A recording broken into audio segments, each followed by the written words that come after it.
Existe uma linguagem que apenas 5% da população mundial fala com fluência. Não é inglês, nem mandarim. É a linguagem da riqueza. E se você não a fala, você é ignorado, você é explorado e você é mantido na zona de escassez. O seu salário, o seu banco, os seus hábitos de consumo, tudo isso faz parte de um dialeto que garante que o dinheiro chegue até você, mas nunca permaneça. Você sente que está sempre a um passo de quebrar? Que, não importa o quanto você ganhe, a pressão financeira sempre volta? Isso não é coincidência. Isso é o sistema te mantendo em um ciclo de ansiedade produtiva. Hoje, vamos quebrar esse código.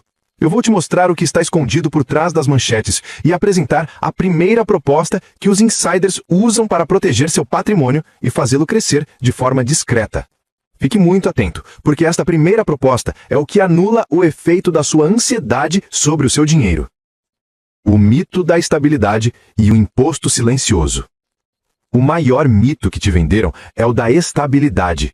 A ideia de que um emprego seguro e uma aposentadoria planejada são o caminho para a paz de espírito. Mas a estabilidade é a armadilha do século XXI. Ela te impede de se adaptar, de crescer, de assumir os riscos calculados que levam ao salto de riqueza. Enquanto você busca a estabilidade, você é vítima do imposto silencioso. Ele não aparece no seu contra-cheque, mas ele destrói seu futuro. Estou falando do custo de oportunidade. A cada ano que seu dinheiro fica parado ou investido em algo que rende menos que a inflação, você está pagando o imposto mais caro de todos, o imposto de não estar rico. O dinheiro, parado, se comporta como gelo. Ele derrete, e o seu trabalho duro se esvai. A verdadeira riqueza não se constrói na defesa passiva, ela se constrói na guerra ativa contra essa desvalorização. A primeira proposta, o código da liquidez restrita. A primeira proposta é a liquidez restrita. Você deve ter ouvido falar em investir a longo prazo e não mexer no dinheiro. Isso é rudimentar.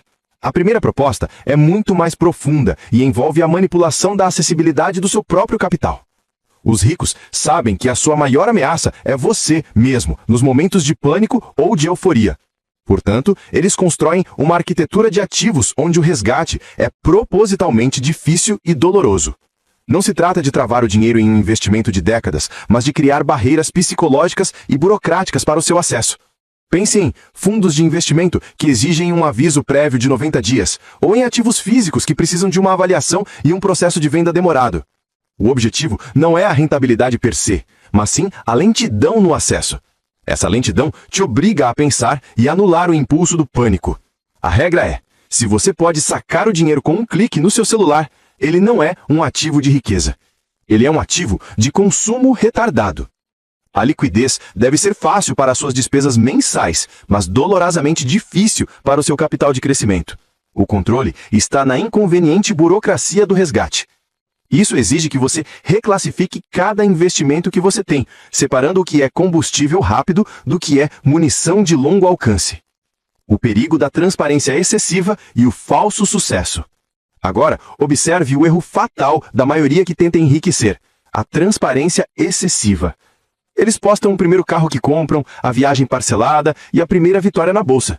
Eles se tornam alvos duplos. Primeiro, alvos do sistema de impostos, que começa a observar de perto os picos de renda. Segundo, alvos da pressão social, que exige que você mantenha o padrão. Você não pode descer de nível se todos pensam que você está no topo. Isso nos leva à próxima grande revelação. A riqueza que sobrevive é a riqueza invisível. O seu patrimônio deve ser como um iceberg. 90% dele está por baixo da linha d'água, oculto, discreto e trabalhando silenciosamente. A segunda proposta trata exatamente disso. Como movimentar capital de forma que ele se multiplique fora do radar da ostentação e da fiscalização desnecessária. Preparando para a segunda proposta. A arte do fluxo de caixa oculto. A segunda proposta é a arte do fluxo de caixa oculto. Ela começa com a aceitação de que o lucro mais eficiente é aquele que nunca passa pela sua conta pessoal de maneira óbvia. Estamos falando de usar veículos corporativos, estruturas de investimento internacionais e a separação legal total entre o indivíduo e o gerador de renda. Não é sobre sonegar, é sobre estruturar com inteligência. É sobre permitir que o seu dinheiro seja reinvestido antes de tocar nas suas mãos, onde seria imediatamente classificado como renda tributável. O segredo aqui não é ter uma conta no exterior. O segredo é ter um escudo jurídico que permite ao seu dinheiro trabalhar e se multiplicar fora do radar da ostentação e da fiscalização desnecessária. O segredo aqui não é ter uma conta no exterior. O segredo é ter um escudo jurídico que permite ao seu dinheiro trabalhar e se multiplicar em um ambiente onde a maior parte da valorização é classificada como ganho de capital dentro de uma estrutura, e não como renda pessoal. Para quem está na zona de escassez, a única estrutura que existe é o CPF. Para quem fala a linguagem da riqueza, a estrutura é a holding de investimentos. Mas a holding de que estou falando não é a sua empresa de fachada, é um mecanismo de reinvestimento automático. A ideia é simples e brutalmente eficaz. Você cria uma entidade legal cujo único propósito é reter e reinvestir o lucro dos seus ativos.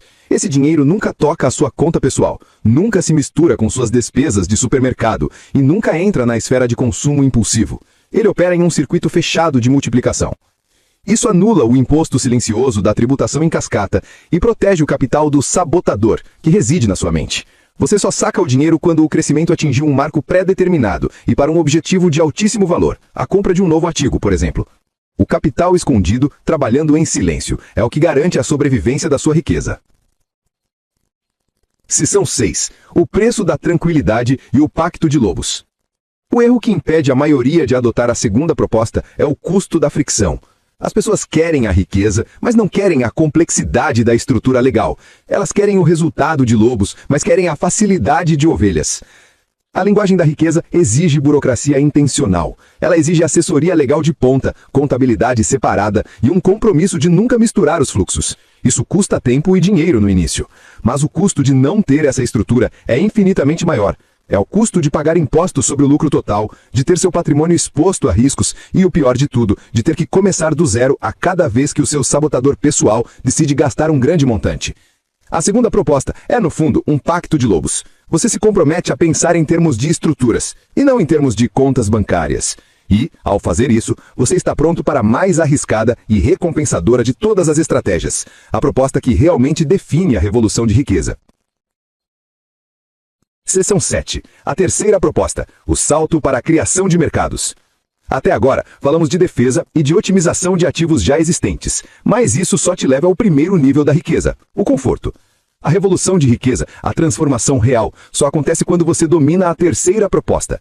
Esta proposta é a mais perigosa, porque ela envolve a criação ativa de escassez. Os ricos não esperam que o mercado crie uma oportunidade, eles criam o mercado. Eles introduzem uma solução ou um produto tão único e tão valioso que eles se tornam momentaneamente o único fornecedor. Isso é o monopólio temporário da inovação. Pense nisso, não é sobre investir na Apple, é ser a Apple quando ninguém acreditava em computadores pessoais. Não é sobre investir em streaming, é sobre ser o primeiro a resolver a dor de milhões de pessoas que odeiam a TV a cabo. O seu foco não deve ser o retorno de 10 ou 15% ao ano. O seu foco deve ser em encontrar um ponto de dor inexplorado na sociedade e construir a ponte sobre ele. Seção 8. Como encontrar o ponto de dor inexplorado? Como aplicar a terceira proposta? Você precisa de 3 lentes de análise. Primeira lente, a frustração crônica, onde o seu dia a dia é repetidamente frustrante. Não o seu, mas o da sua família, dos seus colegas de trabalho, da sua comunidade, onde o processo é lento, ineficiente ou absurdamente caro. Essa frustração é o terreno fértil para o seu novo mercado. Segunda lente, o ativo subestimado. Existe um recurso, uma habilidade ou um dado que a maioria ignora, mas que, se combinado com a tecnologia certa, resolve a frustração crônica. Pode ser o acesso a informações exclusivas, a automação de um processo chato ou a união de 2 serviços que ninguém pensou em juntar. Terceira lente, a barreira de entrada. O seu mercado criado precisa ter uma barreira de entrada alta para a concorrência. Não pode ser facilmente replicável. Isso pode ser alcançado através de contratos exclusivos, de tecnologia proprietária ou de um nível de especialização que a maioria não tem a paciência de desenvolver. Dominar essa arte não é sobre ter capital, é sobre ter visão. É sobre criar uma fonte de receita que não está sujeita às flutuações da economia geral, porque ela é o seu próprio ecossistema. E o maior desafio dessa terceira proposta não é a criação, e sim a sustentação. Como você mantém esse monopólio temporário de inovação quando todos os olhos do mercado se virarem para você e a cópia for inevitável? Isso exige a última camada da linguagem da riqueza, o protocolo de evolução rápida. O maior desafio dessa terceira proposta não é a criação, e sim a sustentação. Como você mantém esse monopólio temporário de inovação quando todos os olhos do mercado se virarem para você e a cópia for inevitável? Isso exige a última camada da linguagem da riqueza, o protocolo de evolução rápida.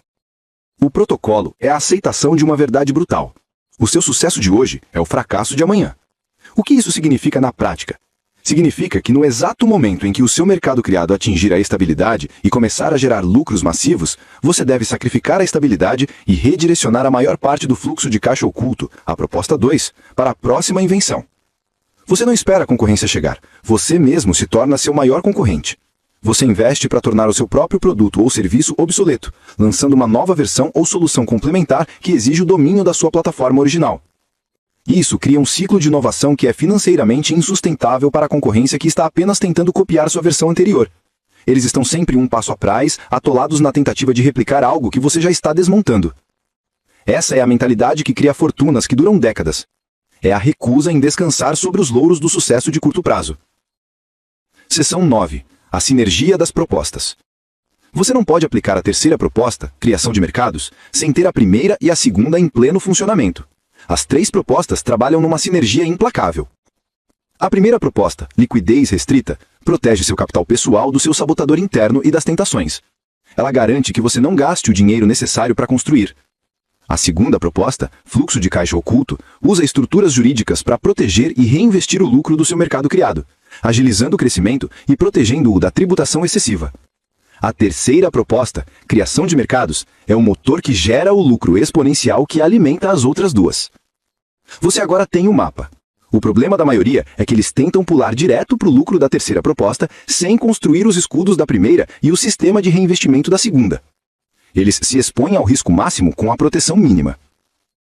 Você precisa de disciplina. Você precisa de estrutura. Você precisa falar a linguagem da riqueza. O conhecimento que você recebeu hoje é a chave para sair da zona da escassez e entrar no círculo de quem dita as regras do jogo financeiro.